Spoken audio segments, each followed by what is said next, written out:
Hello and welcome back to the Skype sessions.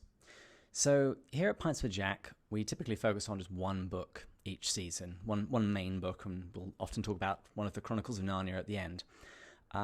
But we really wanted to use these Skype sessions to address things that are currently going on in the Lewis community as and when they happen. Next season, I have a plan to do a Dorothy Sayers month, much in the same way we're having an Owen Barfield month this season. But there was no way that I was going to wait until towards the end of 2021 to interview Gina Delfonzo, who a couple of months ago released her book, Dorothy and Jack. And so I wanted to get her on the Skype sessions so she could tell us a little bit about the book and about Dorothy L. Sayers. Gina, welcome to Pints with Jack. Thanks so much for having me. Could you just introduce yourself to the listeners? Who are you? What is your background? What are all of your interests that have driven you to write this book? Sure. Well, I've been a writer for many years. I've had a number of articles published in various places, The Atlantic, Christianity Today, First Things, Gospel Coalition, and elsewhere. As for my interest in C.S. Lewis and Dorothy L. Sayers, that goes way back. I started reading Lewis in high school, and then in college I took a class on Lewis and associated writers, so Tolkien, Chesterton, MacDonald, and so forth, and Sayers was one of those. So that was the first time I really read her, and after that I just kept reading more, and so I was aware of the connection between them, that they had a friendship, when I read his collected letters and her collected letters. It kept bobbing up to the surface because they wrote each other many letters, which were wonderful and fun and delightful to read. And so recently, when I was sort of looking around for another project to do, and I got the idea of sharing this friendship with people who didn't know about it, and the feedback I've gotten has been great because a lot of people didn't know about it and are really interested to find out more about it. And that was definitely true for me when we began this podcast. If you'd asked me about Dorothy Sayers, the name would have sounded vaguely familiar. I probably could have told you a mystery novel that I had read at some point, but that would have been about it. So can you take that very poor understanding and flesh it out a little bit? Who was Dorothy Sayers? Sure. Well, she was indeed a mystery writer, one of the mystery writers of what was known as the Golden Age back in the 20s, 30s, 40s, when Agatha Christie was writing and so forth. And so she was known as one of the great writers of that age. People are still reading and loving her mysteries today. So that is her greatest claim to fame, but she was a very multifaceted writer, and she did a lot of other things. She wrote essays and plays. She wrote full-length works of apologetics, such as The Mind of the Maker, and she also translated Dante's Divine Comedy. So she was a writer who wore many hats and tried many things. And how did that actually come to happen? Because we're talking about an era where the opportunities for women to work and work as a writer, they weren't exactly legion. They were rather limited. So what twists and turns in her life had taken her to the point where she was earning her living as a writer? Well, Dorothy was the only child of parents who were big on education. She was actually an Anglican clergyman's daughter, so grew up in the faith and grew up putting a great premium on education, was brilliant from a very young age, studied at Oxford, and ended up being in the first group of women to graduate from Oxford, which was actually sort of retroactive because she had already finished her studies. And then just a little bit later, it was determined that women could be allowed to graduate from there. So she and other members of her class went back and got their diplomas and made it official. So she was really a pioneer there. And after that, she worked at various things, tried teaching, didn't like it much, went into advertising, liked that a little bit better, but still was sort of looking for what she really wanted to do, and tried her hand at mystery writing and turned out to be exceptionally good at it. Her first novel was called Whose Body? I think this was 1923 or thereabouts. And she looked around until she found a publisher, and things just went from there. Her series ended up being tremendously popular. And this was also the era when, I think, was it called the Detective Club? That involved G.K. Chesterton and a whole other host of names. You mentioned Agatha Christie earlier. It was all of this detective fiction, was it really becoming exceptionally popular at that time? Mm-hmm. Yes, the Detective Club was, it must have been wonderful to be a member because all the big names were part of it. Sayers, I think she was uh, maybe the second president. I think Chesterton may have been the first one. Either way, both of them were early presidents, which was great for her because she had long been a fan of Chesterton, and now she got to be in this club with him. And Christie was there, and I think Marjorie Allingham and a lot of other great mystery writers, and they had fun with it. They really did it up. They had a skull that you had to lay your hand on to take an oath. I think the skull's name was Eric. So, and Sarah's has been photographed with this skull. You can find her picture taken with it. And they had all their little rites and rituals, and they drew up a set of rules for good mystery writing. So they had lots of fun with it. And am I not right in saying that one of those rules is that you have to give the reader all of the information in order to solve the crime? That you couldn't just pull it out of, in some pages where, where things aren't described, our detective went off and discovered this and reveals it at the end. That's right. And that was one of the major rules. And Sarah's was pretty scrupulous about following it. Not all the members were always scrupulous about it. I was going to say, when I found out the G.K. Chesterton connection, it's like, I have read some Father Brown mysteries where, I am sorry, I did not stand a chance at being able to work that out. Right. Well, Sarah's was pretty strict in following the rules, but I think she was a little bit lenient with others who didn't. she was a great fan of other mystery writers, Chesterton, Christie, and a lot of others. Not long ago, I was reading a book of her reviews of various mystery novels, which was just, I think, compiled a couple of years ago. And it was so much fun to read her reviews. She's really into it. And she tends to, she is more forgiving, more lenient than, say, I would be, because, my standards are fairly high about mystery fiction, but she can very often find something to like in almost anything. So I think she just loved the genre. She didn't stay in it forever. She got to a point where she was like, okay, I think I've done all I can with this. But she always liked the genre, had fun with it, and was eager to see what other people were doing. Now, something else that I know about her is her love for movies. Yes. Where did that come from? Because they were still quite nascent at the time. The Hollywood hadn't developed into what it is today. Well, yes, she was a fan, and we don't know a great deal about that. Crystal Downing at the Wade Center, who is a longtime friend and mentor of mine, we met back when I was at Messiah many years ago. She says that a lot of Sayers' letters about movies, things she wrote about them, actually ended up being cut out of her collected letters, which is fascinating. Because even when Barbara Reynolds, her biographer, was looking at and compiling her letters, even then movies were considered a little bit lowbrow, whereas, and it's kind of funny because Sayers didn't mind being a person who had lowbrow interests, so to speak. She loved detective fiction. She loved movies. She loved all kinds of things. There's a really good book about this called Writing for the Masses by Christine Colon. I hope I said that right, which talks about Sayers' embrace of the middlebrow culture and her ability to write for that target group. And Crystal Downing also has a book coming out, I think, where she's going to talk more about Sayers' love of movies.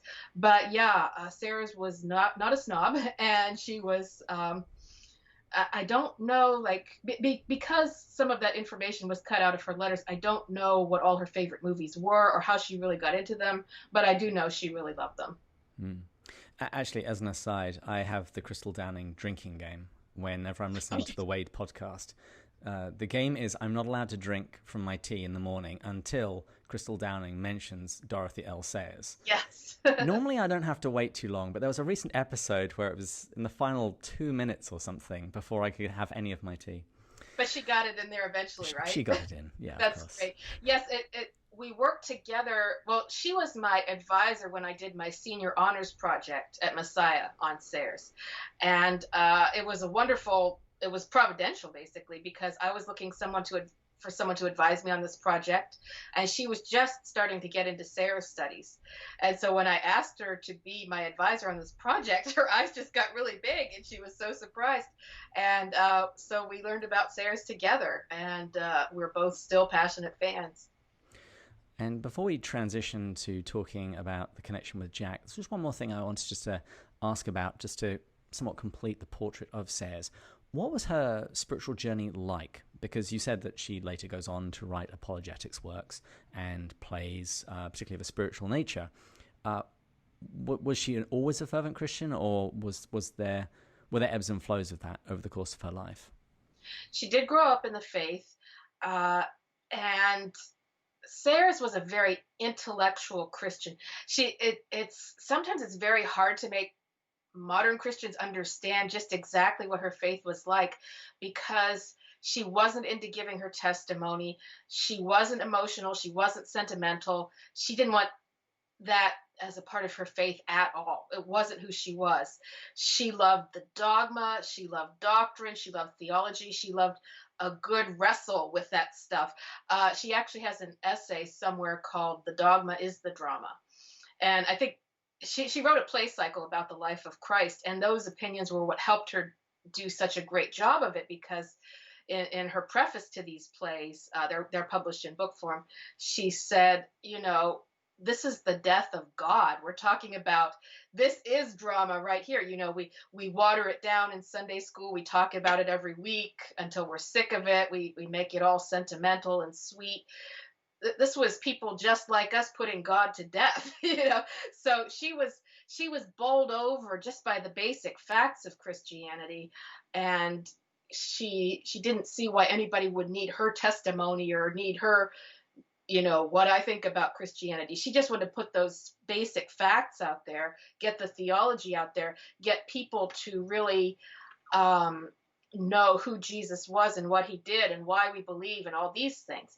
So as for her own faith, there were, when she was a young adult and, still figuring out exactly who she was and what she believed and why she believed, she had times when she sort of went back and forth, got away from the faith a little bit, came back again. She got into sort of, in her late 20s, she got into sort of a tangle of romantic relationships that went very badly, ended up having an illegitimate son. And so she did not always apply her beliefs to her life, as most of us don't at some point or other. And eventually, in the end, fully embraced the faith and fully believed. And although she didn't feel apologetics came naturally to her, the faith was still so important to her, and she still thought it was so important to society that she kept on trying to put it out there and, explain to people what it was, what it meant, why it was so important, why they needed it. Mm-hmm. And that led her to write plays like, is it called The Man Who Would Be King? The Man Born to Be King. Man Born to Be King, that was it. You were very close. I only came across it when I found out that Lewis would read it every Lent in preparation for Easter. So I was a little bit behind this year, but I've got it out and ready now for the next time we have Lent to do the same. That's great. And that nicely takes us on to her connection with Lewis.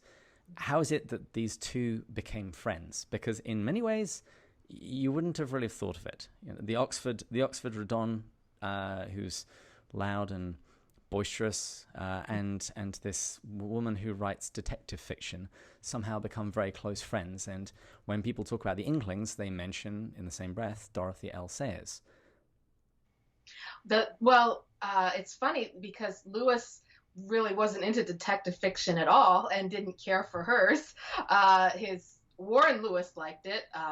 Joy Davidman liked it. And I think maybe in later years they maybe tried to get Lewis to do a little bit of a reappraisal of it. But he did not care for her detective fiction at all. But he did read other things that she wrote and was influenced by them. This was when he was just starting to be known as a writer and still a fairly new Christian. And she was older than him. She was much more famous than him at the time, and perhaps a little bit more mature, more grounded in the faith.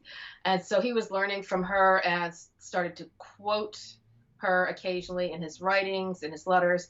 And she was aware of what he was writing and was starting to quote him. I believe she quotes him in The Mind of the Maker and so forth before they met. And so eventually in 1942, she wrote him a fan letter, which meant a lot to him because, you're a young writer, you're just getting yourself established, and a famous person says, hey, good job. That is really nice. And so he wrote back, and through correspondence, they established this friendship. And for the next 15 years until she died, it would be mostly through correspondence. They met a few times and always wished that they could have met more. But they wrote all these letters to each other, which is wonderful for us because we get to read those letters, and they make such great reading. Did Lewis actually keep the letters that he received from her? Because we don't have a lot of letters that people wrote to him. We don't even have the ones that Joy, his future wife, wrote to him. That's right, because he didn't often keep letters. And he did not keep the first few from her, which is a shame because I don't even know what she wrote that first fan letter to him about. I don't know which of his writings, and I would love to know. But no, he didn't keep her first few letters, and then he started keeping them. And that says a great deal. I think Alan Jacobs points out, or somebody points out, Lewis didn't keep letters, but he kept hers because they were so well written. He got such a charge out of them. And he was always telling her, you are one of the great English letter writers. You're a better letter writer than I am. You will be known for years by your letters, just all these things. And he would say, your letter is, I saw your letter on my desk. It just brightened my day. So you can really tell how much these letters meant to him and how much this friendship came to mean to him. And were there ways that we can see that they actually influence one another in terms of their own work, other than just citing one another? Yes, I think you can. Over the years, there's sort of an arc where you can see that. I think she really helped broaden and deepen a little bit his ideas about women. He did have, and I talk about this a bit in the book, he was always courteous and kind to women, but he didn't always grasp some of their concerns, some of the things they were talking about. And I think Sayers really helped him with that. And you could see them talking about some of this stuff sometimes. There's one exchange I love where she had read Surprised by Joy and reviewed it. And they talked a little bit about his father, and Lewis, listening to her, said, okay, looking back now, I can see how my father's manner with women was very, it would infantile, I can't say the word, infantilizing and condescending. And it must have driven them crazy. And so just listening to her, he was picking up things like, oh, you talk to women like you would just talk to any other adult. You don't have to have a special manner for women.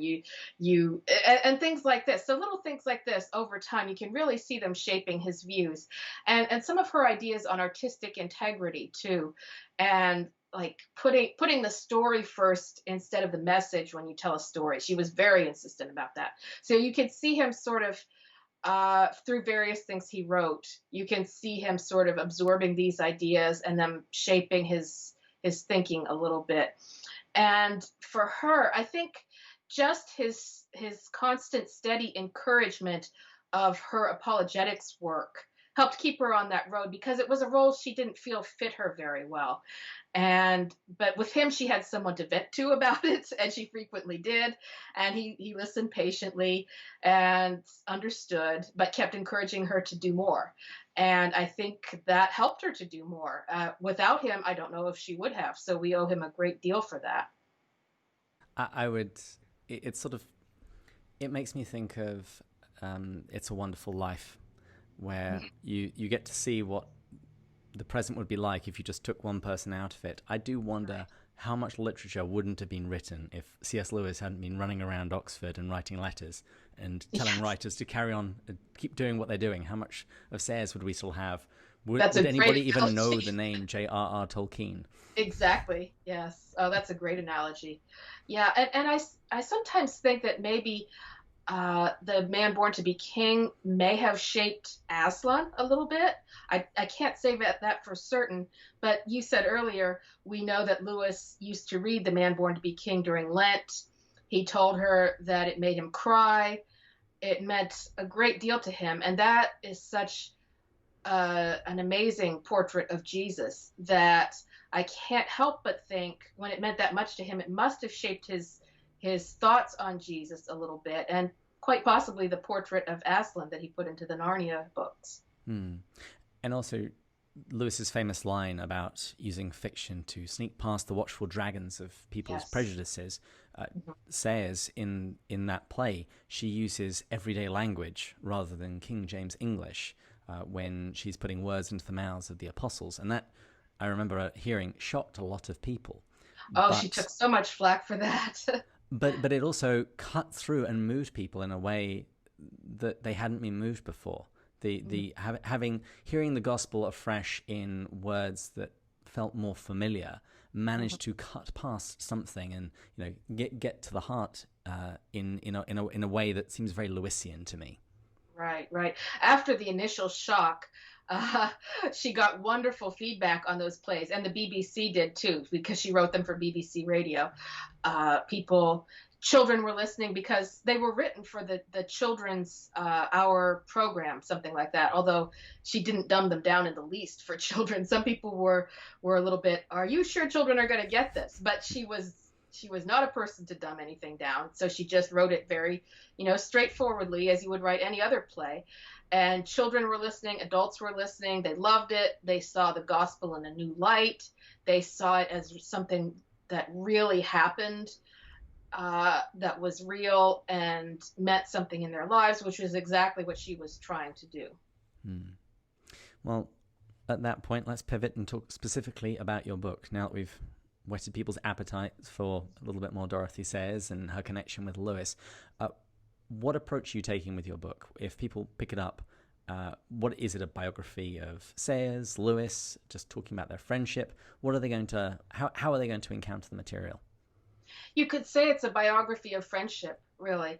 I do begin the book with a little bit of a biographical sketch of each one, and sort of showing how their lives paralleled and diverged during their early years, because she was born in 1893, he was born in 1898, but they didn't meet until 1942.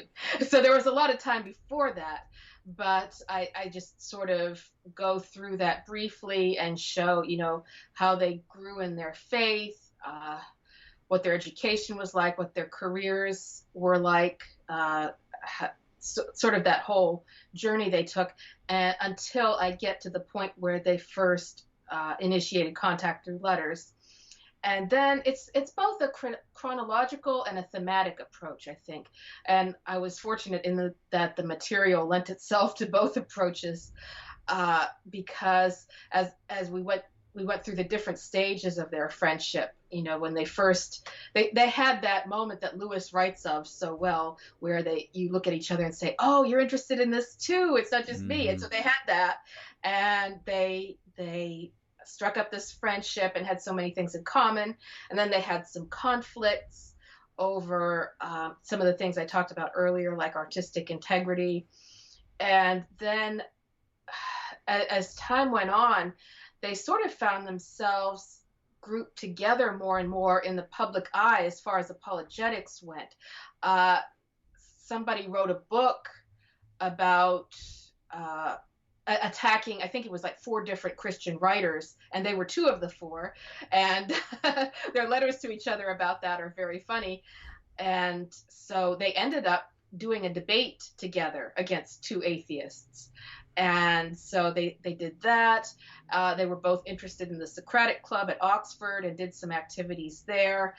They more and more they sort of found each other, or they found themselves in this role of lonely apologists a little bit as the culture was sort of drifting farther away from where they were, but they were still looked to provide a Christian point of view on this and that.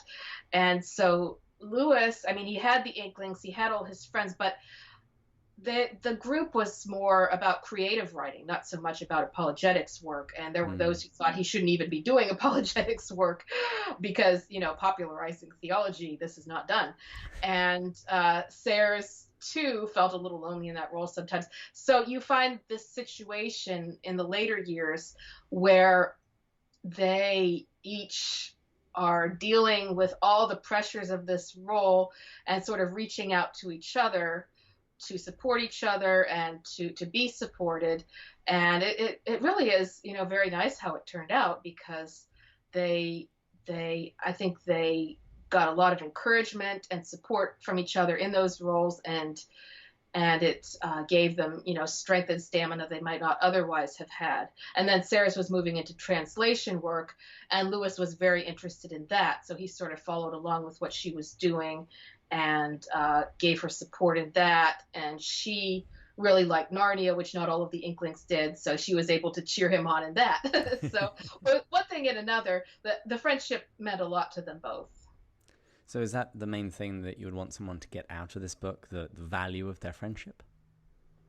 Yes, just the way that their friendship deepened over the years to where they were able to provide what the other needed. Both of them sort of liked the kind of friendship where you don't really get all that personal and you just share all the things you have in common. Lewis, I think in The Four Loves, talks about how you don't have to know your friend's personal stuff, which always makes me chuckle a little bit. But that was very much him, and that was very much her too. They sort of had that in common, and they had similar personalities, very outspoken and boisterous, and so they could go on all day about books and theology and so forth, and they often do in their letters. And it's only about 5 years in that you find them starting to talk about personal things. I've bought chickens, and here's the funny things the chickens have been doing, stuff like that. So she, once that ice is broken, sort of, then they can sort of talk about more personal matters. But in all its stages, their friendship is just great fun to read about, very interesting, sometimes very touching, and just constantly stimulating. Wonderful. Well, I hope people will go out and buy a copy of your book, Dorothy and Jack, and get a little bit more interested in the works of Dorothy Sayers in preparation for season 5, when we'll be doing a bit more of a deep dive, and we will no doubt be having you back.